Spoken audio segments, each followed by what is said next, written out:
Pt4. Welcome to our study on the book of Romans. This is Sonship Establishment. It's only session 19.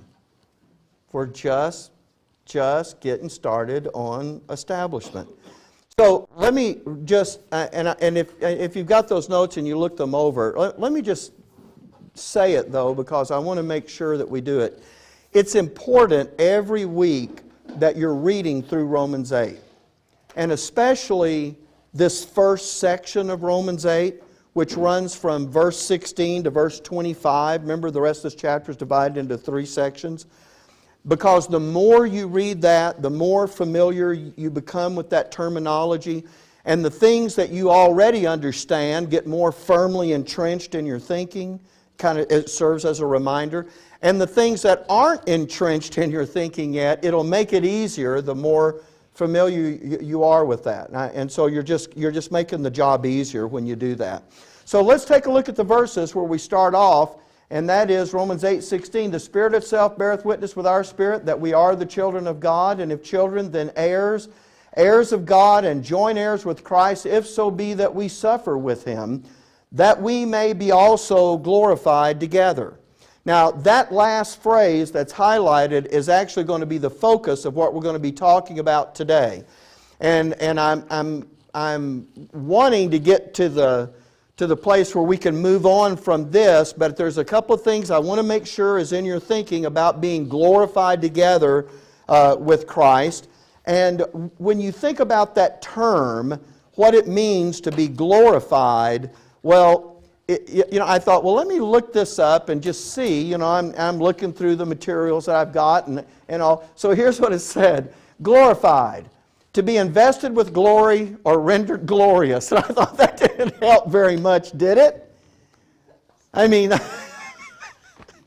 when I was in school, yes, they had schools back then. When I was in school, you couldn't use the word you were defining as part of the definition. Do you remember that?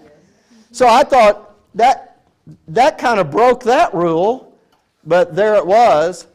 And so, but then when you go to the word glory, and I thought, well, okay, glorified, I guess, okay, so you need to go to the root word. So you go to the word glory, and here's what you get. Honored, dignified, and exalted.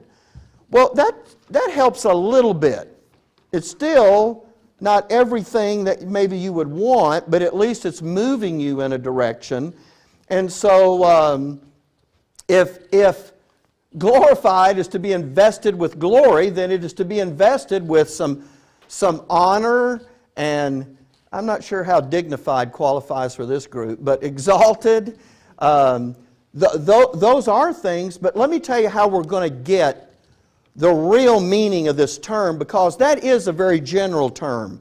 When you talk about we're going to be glorified together, that's used in a very general, that term itself is very general, but in the context in which we find it, it's going to narrow that down and become very specific.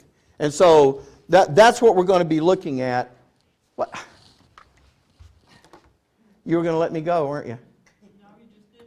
Did I? Okay. Oh, it came right back to the slide. Wow. Okay. Keep your hand off the button. Okay. So, when we talk about this being glorified, I just want you to remember, by the way, there is a glory with being an heir of God. There is a glory with that, is there not? But that's not the kind of glory that's being talked about here, because the glory that came out of the verses that we were looking at there was out of our joint heir inheritance, and there's a different kind of glory there. Now, the only reason I'm pointing this out, and I know you know about these, we've talked about them till you're probably tired of them, but the reason I'm pointing this out now is I do want you to understand there is a glory associated with this. There really is. But there's a different glory that is associated with the joint heir inheritance. And I think you understood that. But now what I want to do is I want to talk about a more specific meaning of the word glorious or glory. Because even though you may not have loved your high school English class, And even though once you got out of school, you promised you would never go back. By the way, I'm getting a real education in English. You know, I'm trying to get this book on angels finished up. And so there's a lady who's a real editor, bless her heart. She looks at the stuff I'm doing and she falls over unconscious. She said, let me give you a good rule of thumb. If you can't diagram what you have written in a sentence, then you need to rewrite the sentence. I didn't think that was possible. I can actually create a sentence that cannot be diagrammed. So that's wonderful. So I'm kind of getting an education in that. But here's what I like about this word. Because in the context in which we find it, and by the way, in more than just this, but here too, to be glorious means for some event, for someone to be impelled to extraordinary efforts and to great undertakings. And don't we automatically know that when we say something is glorious? Because you do not ascribe that word, even if you couldn't come up with that definition, you would never, go through the drive-thru at McDonald's and go, that was glorious. That just is too plain, right? You would never say, we were playing checkers the other day and I had a glorious victory. I mean, that almost sounds like a Klingon talking, But you would ascribe glory to something that really does represent extraordinary effort or a great undertaking, something that is beyond the normal. That's what we reserve the word glory and the word glorious for. Now, I'm not just trying to spend time talking to you about this word glorious, but I'm trying to give you an idea of what it is that's being talked about when it says that we're going to be glorified together. In other words,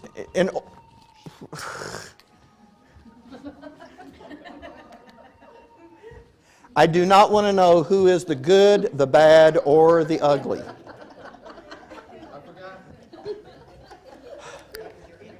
I don't know if the microphone picked that up, but that was the theme song to the old Clint Eastwood movie. Okay, never mind. Was that Clint calling? It was? Okay. All right. Okay. No, I lost my track here. We often associate glory with events that have not just extraordinary effort, but sometimes have great peril attached to them as well. And what I want to do is I'm going to show you a picture. I know you've got it in your notes, but what I want to do is I want to show you an example of how we properly use the word glory. The guy that you're looking at on the screen on the right-hand side is actually a master sergeant, and his name is Roy Benavides. And I'm going to read the official citation. He is a Medal of Honor winner from the Vietnam War. Now, I have to tell you, being a Medal of Honor winner is a huge issue. You don't get that for just showing up. You have to really have accomplished something. In Afghanistan and Iraq, if I'm not mistaken, we had one Medal of Honor awarded in both theaters together. That's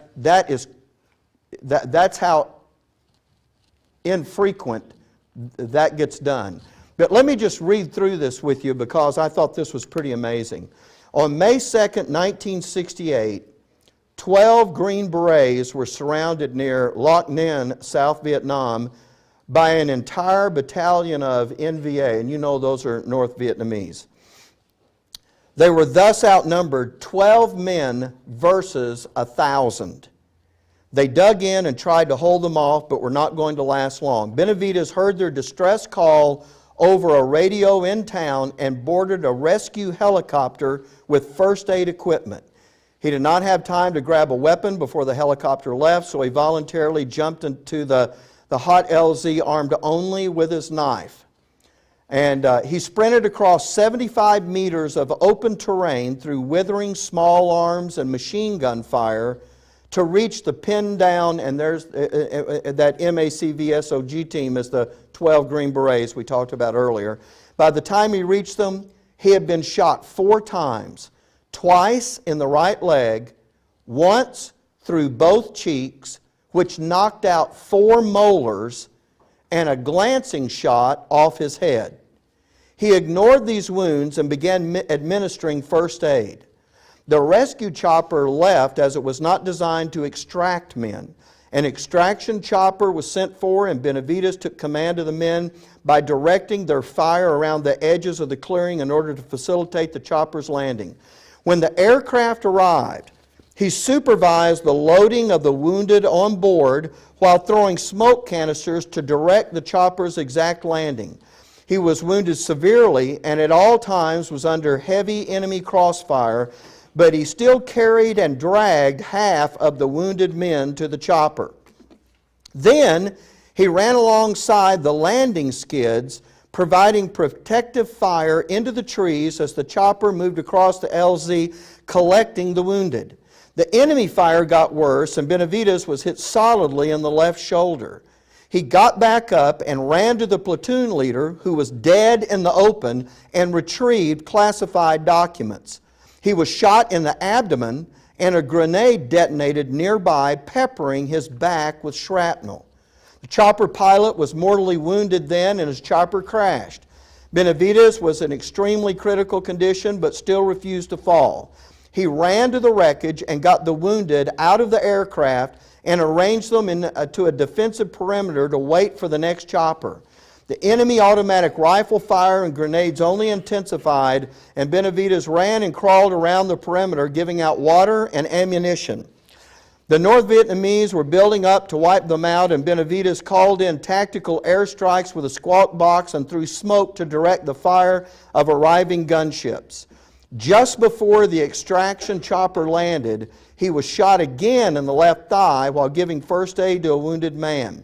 He still managed to get to his feet and carry some of the men to the chopper, directed the others, and when the North Vietnamese soldier rushed from the woods, he clubbed him over the head with an AK-47. This caused a skull fracture and a deep gash to his left upper arm, and yet he still got back up and decapitated the soldier with one swing of his knife, severing the spine and all tissue on one side of the neck. He then resumed carrying the wounded to the chopper and returning for others, and was shot twice more in the lower back. He shot 2 more North Vietnamese soldiers at trying to board the chopper, then made one last trip around the LZ to make sure all the documents were retrieved, and finally boarded the chopper. He had lost 2 quarts of blood, and before he blacked out, he shouted to one of the other Green Berets, "Another great day to be in South Vietnam." This battle lasted 6 hours, and he was wounded 37 times. He got the Medal of Honor. That's the kind of thing that we would reserve the word glory for. But glory really comes in 2 forms. And the first one is when the event takes place, the actions that are above and beyond, those actions are considered to be glorious. But later, when there is a public recognition made for that glorious and gallant action, there is a glory in the public declaration of what was done. So really, glory comes kind of in 2 phases there. Well, folks, that's exactly the way it's going to be happening with you. There is something glorious that we're going to be engaged in while we're here. That's the event. And your Father tells you what that is. It's suffering with Christ. To Him, that is glorious. Now, you're going to understand more about that by the time we get done today. But it is going to result in a public display. And I should have, or a public acknowledgement, or I'm going to use the word display, but a public display that's going to result in a glory. So you will have done something your Father thinks is glorious. It's going to result in a glory, and that glory you're going to have for all eternity. This is really going to be a part of your joint heir inheritance. And as we look at this issue of what is glorious, I think that we're going to begin to see that this really is an honor that is being extended to us to suffer with Christ in some things in this dispensation of grace. It really is an honor to be adopted by our Heavenly Father. It really is an honor to be engaged in our Father's business. It really is a privilege to do that. And it is so much so that our Heavenly Father thinks that that is glorious. Now, if you recall that breakdown that I gave you in the book of Romans, that first part is Romans 16 through Romans 8 verses 16 to 25. And by the time we get done with those 25 verses, there is really a whole lot more that you're going to understand about what we're talking about this glory and something being glorious. But I want to call your attention to the next verse that we didn't read a while ago, and that's in this section of Scripture, verse 18, where Paul says, "For I reckon that the sufferings of this present time are not worthy to be compared with the glory which shall be revealed in us." Now, I want you to think about what it is that he's saying here. When he says something is not worthy to be compared, when he says the sufferings are not worthy to be compared with the glory, think about what something means to be not worthy. If someone is not worthy of praise, do you praise them? Okay. If they're not worthy of promotion, do you promote them? So if it's not worthy of being compared, should you be comparing them? And that's the point of verse 18. It's not just saying it's so much, the glory is so much greater that it outshines the suffering. It's really saying you shouldn't be making that comparison. And the way to get that done is to no longer focus on the suffering, but to focus on the glory. Because if we don't, here's what will happen. We'll be looking at what we're going through and saying, now, is the glory going to be worth this? And that verse is really saying, it's not worthy to be compared. So don't do that. Don't try to, because what you're asking when you do that is, I'm trying to figure out if it's going to be worth it to go through this or not. And really, there shouldn't be that kind of comparison there. And so here's what you have in verse 18. You have kind of a test that you're going to be able to see for yourself if the understanding of this whole section right here really has worked in your inner man. Because if it has, you won't make that comparison. If you find yourself going, I need to figure out if this is, then you already know that doctrine hasn't done its work. Do you see what I'm saying? You just won't be making that comparison. So that's what's going on with that. Now, by the way, I talked to you about this the other day, and I said, that focusing on that glory and there's really more to it than that. I'm using the term in a very general way. And again, when we get into this today, we're going to see more facets of this. I said, you'd really understand by the time you got to verse 25. But really, even after you go into Ephesians, Philippians, and Colossians, you get more details about that you didn't even know when you were over in the book of Romans. And so your understanding of this is going to get enlarged all through your education. But the fact is that this thing right here has to be in your mind all the time, not just when you're going through suffering. In other words, there's something about your Father's business and the gloriousness of that business that is supposed to be in your thinking every day. Even on a day when you're not suffering with Christ through something, that's something that's supposed to be in your mind. And there's a reason for that. And again, we'll see that reason as we go through the material today. But you do understand that your Heavenly Father's business is pretty glorious, right? And to Him, you being a part of it is pretty glorious to Him. So much so that He says we are His inheritance in that business. So now I'm going to make a comparison here. And I said this in the notes. I'm not trying to denigrate anybody's job. I think no matter what job you do, if you do it right, that's honorable work. I believe that. We have this, and I have this tendency to relegate some things as being less important than other things. We used to always talk about the guys that come by and picked up the trash. When I was a kid, you had those silver cans that sat out by the house. They were indestructible, except when the garbage man got a hold of them, they could just beat the tar out of them. But you know what? We look at that and we think, boy, I don't want to be a trash collector. But you know what I've discovered as an adult? I'm really glad somebody does that. Thank God for that. In Imperial, we have the dump. I've been there when all those dumpsters are full. I'm glad somebody dumps the dumpsters. Really. So if they'll do that job right, I think that's honorable work. Now, the thing I did in the notes was I talked about there is a different, but see, here's the point I'm trying to make.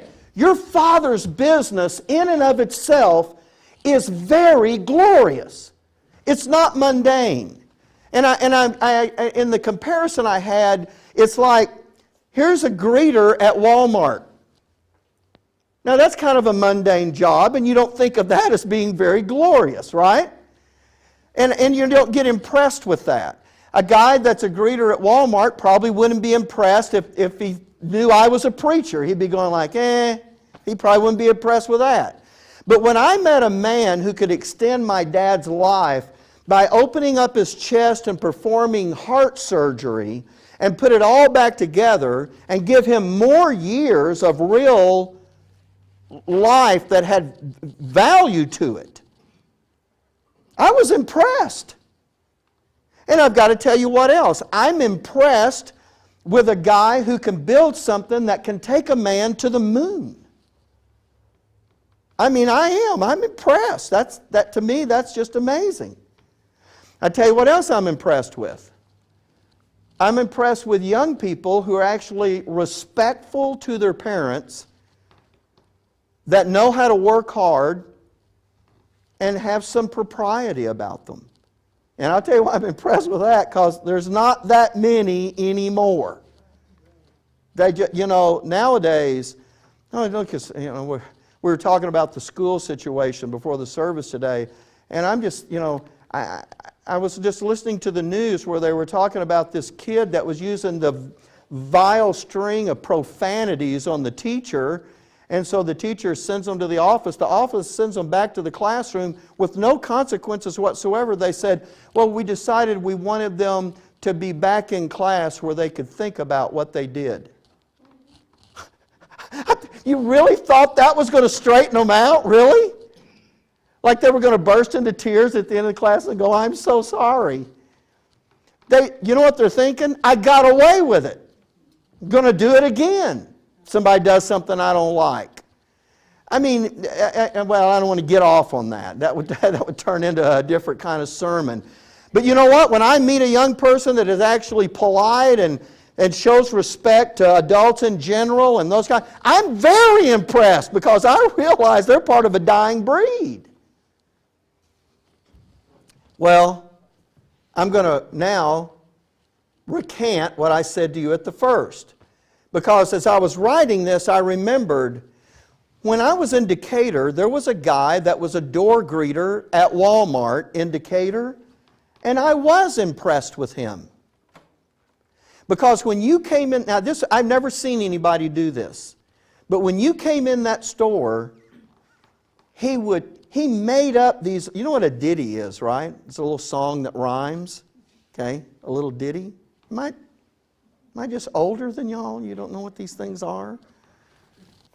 He had these little ditties that he made up welcoming people to the store, and he sang them.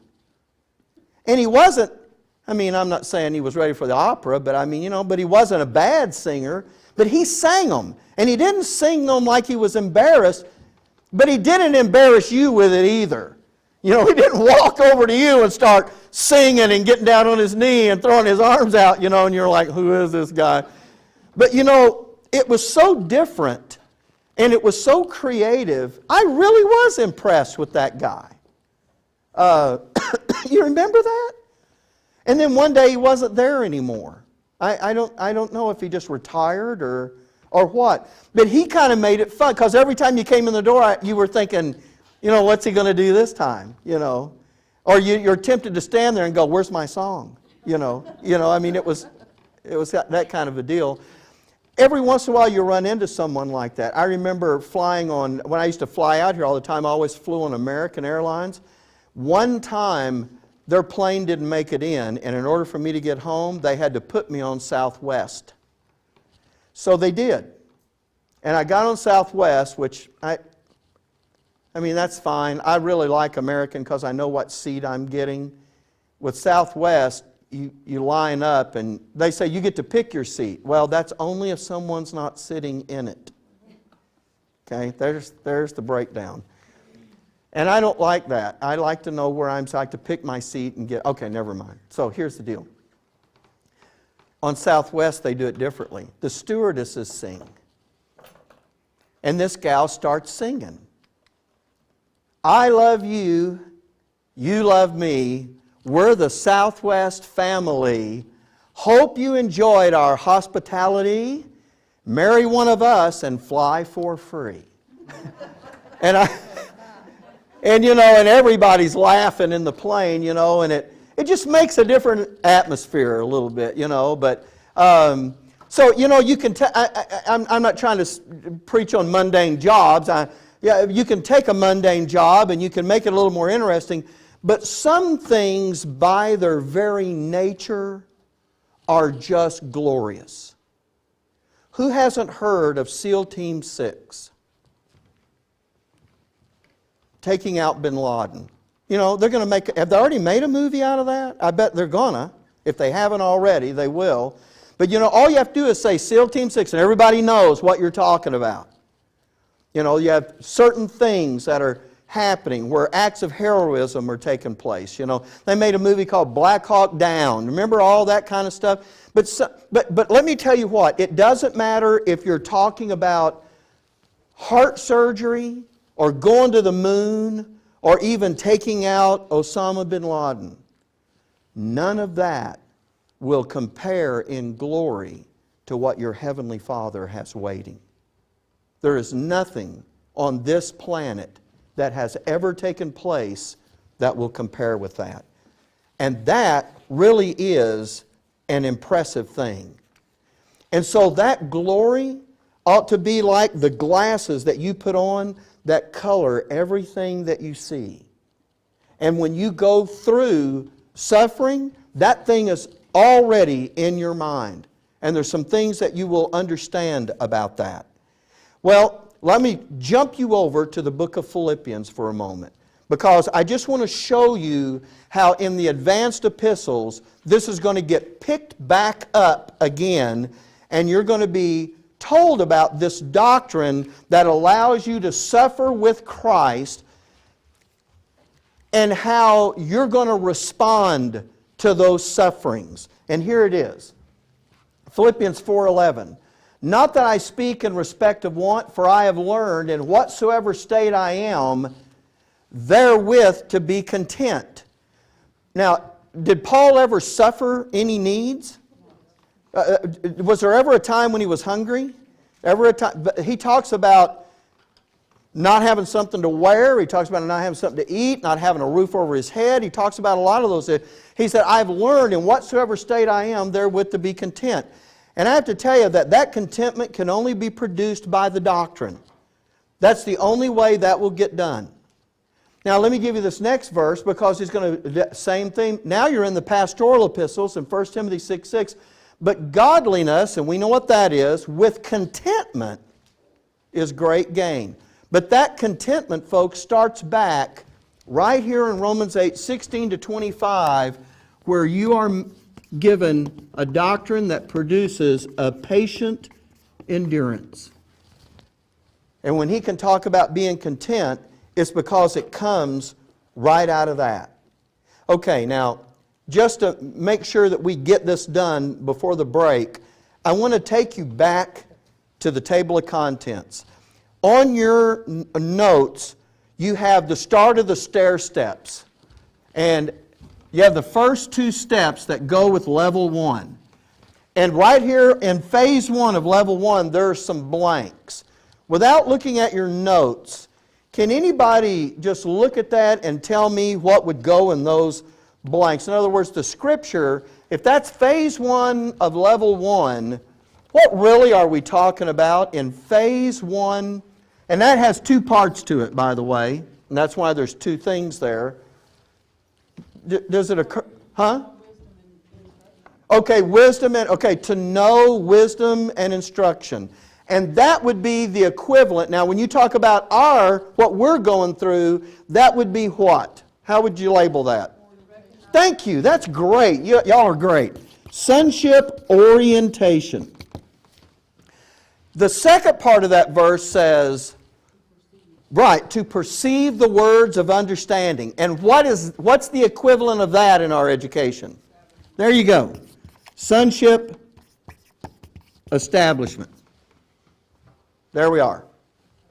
Well, yeah, that was too easy. So in that little blank, I just put, well, I'll put it up. SO for sonship orientation, and SE for sonship establishment. And the verses are Proverbs 1:2a, which is the first half of that verse, to know wisdom and instruction. The second part, to perceive the words of understanding. So guess what we're doing right now? We're perceiving the words of understanding. In other words, so there's some establishment that's getting done in us, and that's what we're presently involved in. Now, the reason I'm bringing this up is because there are exhortations that go along with that. Can anybody recall, what does it mean to know wisdom and instruction? To know it exists, to know it has value. Excellent.